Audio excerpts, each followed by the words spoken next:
G'day and welcome to Wine Week. I'm Danny. And I'm Brad. And it's 2011. We've finally got some wines in front of us. We do. We've been a bit slow off the mark this year, but we're right back into it this week. We have. Last week it was wines that were behind us. This week it's wines that's in front of us.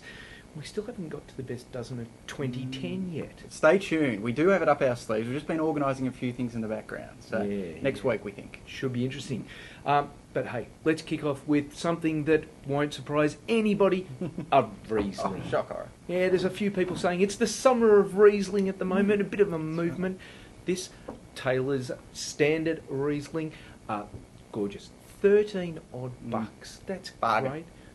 Massive growers in the Clare Valley, but still they're a family-owned business, Taylor's, which might surprise a few people. You might think of them as such a big company that they can't be family-owned, but that's not true. They are a family organisation, but I've been told that the patriarch of the family has got a cellar big enough he can drive a forklift into, and he gets pallets of wine delivered. Someday I hope my cellar's like that. I wonder if he takes them out in pallets to drink. Well, very possibly, who knows.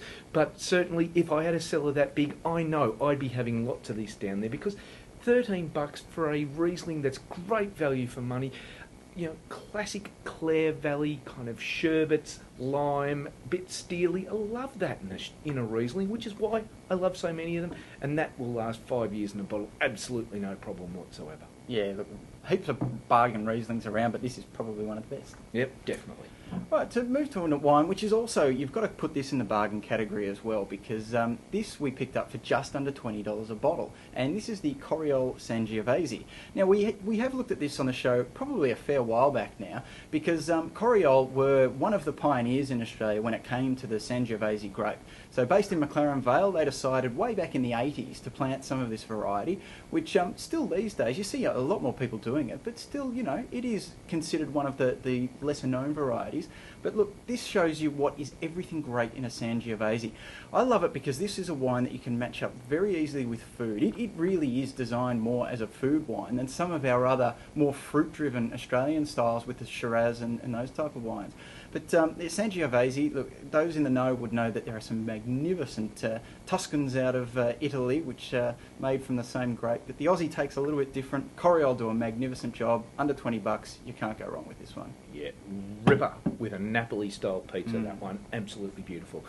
Last thing we're going to look at this week, and speaking of best dozens, this made an appearance in last year's best dozen, the Scribbler from Yalumba. Now, this is kind of a great Aussie meld of the Cabernet and the Shiraz, and done at absolutely cheap as chips dollars. Sub $20 for this one, and it is a great drop. There's also the cigar, a bit above this, which is even better, sub $40. But if you're looking for something of a Thursday night rather than a big Friday night, the Scribbler is a ripper. Will it make an appearance in the best dozen of 2010? No, probably not, because we didn't do it last year at all. That's true.